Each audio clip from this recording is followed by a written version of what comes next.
So আজকে next ভিডিওতে আসছি যে পেজ রিপ্লেসমেন্ট পলিসির এলআরইউ লিস্ট রিসেন্টলি ইউজ কী দেখবে, এ পাস্ট দেখবে।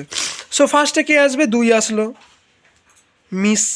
তারপরে কে এলো 4, মিস। তারপরে কে এলো 5, মিস। এবার আসলো 2 তো আগে থেকে প্রেজেন্ট আছে, হ্যাঁ, তাহলে হিট। তারপরে 6 আসবে, কাকে রিপ্লেস করব? 6 পরে কে আছে, 2 আছে, তারপরে কে আছে 5 আছে, তারপরে কে আছে 4 আছে।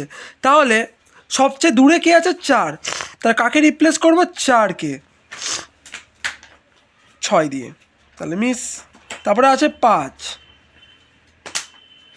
হ্যাঁ 5 তো প্রেজেন্ট আছে, হিট। তারপর আছে 2, তারপর আছে 4কে কাকে দিয়ে রিপ্লেস করব? দেখ 5, 6, 2, তাহলে 2কে রিপ্লেস করব 4 দিয়ে, 4, 6, 5, মিস। এটা তো মিসই হয়েছে।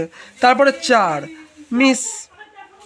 1কে কাকে দিয়ে রিপ্লেস করব? 4, 5, 6, তাহলে 6কে দিয়ে রিপ্লেস করব, 6 দূরে আছে সবচেয়ে বেশি 1-এর, তাহলে 4, 1, 5 দিয়ে মিস হয়ে গেল, মিস, তাই তো। তারপরে কি আছে 4, 1, 5, কাকে দিয়ে রিপ্লেস করব? 2, 1, 4কে দিয়ে রিপ্লেস করব 2, তাহলে মিস। তাহলে কতগুলো হিট হলো? 1, 2। মিস কতগুলো হলো? 1, 2, 3, 4, 5, 6, 7, 8, 8টা। এটা হয়ে গেল এলআরইউ। এ দেখবে কি পাস্ট। সো আজকে আমরা পেজ রিপ্লেসমেন্ট অ্যালগোরিদমের 3 নম্বর অ্যালগোরিদমটা পড়তে চলেছি, optimal page algorithm, page replacement algorithm. সেখানে বলতে কি চাইছে, মেনলি এখানে দেখে হচ্ছে ফিউচারকে, মানে তার আগে কে আছে, মানে তার পরে কে আছে, সরি।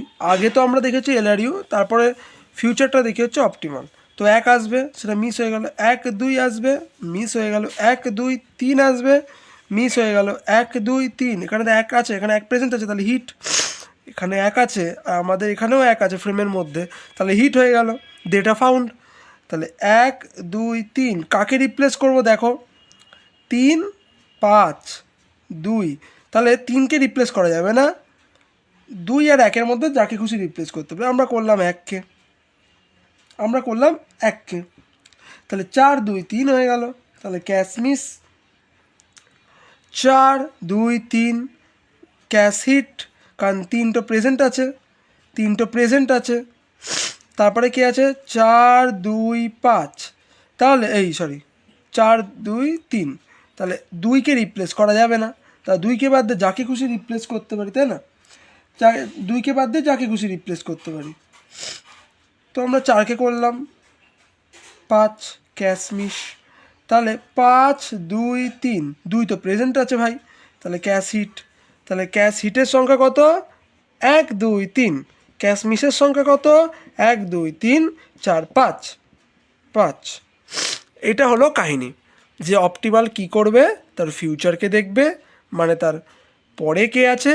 এলআরইউ কি করবে, তার পাস্টকে দেখবে, তার আগে কে ইউজ হয়েছে। আর একটা অ্যালগোরিদম হয় এমআরইউ বলে, মোস্ট রিসেন্টলি ইউজ, যে বেশি ইউজ হচ্ছে তাকে রেখে দাও, বা তার রিমেনিং যেগুলো আছে তাকে চেঞ্জ বা রিপ্লেস করে দাও। এইটাই হচ্ছে পেজ রিপ্লেসমেন্ট অ্যালগোরিদম।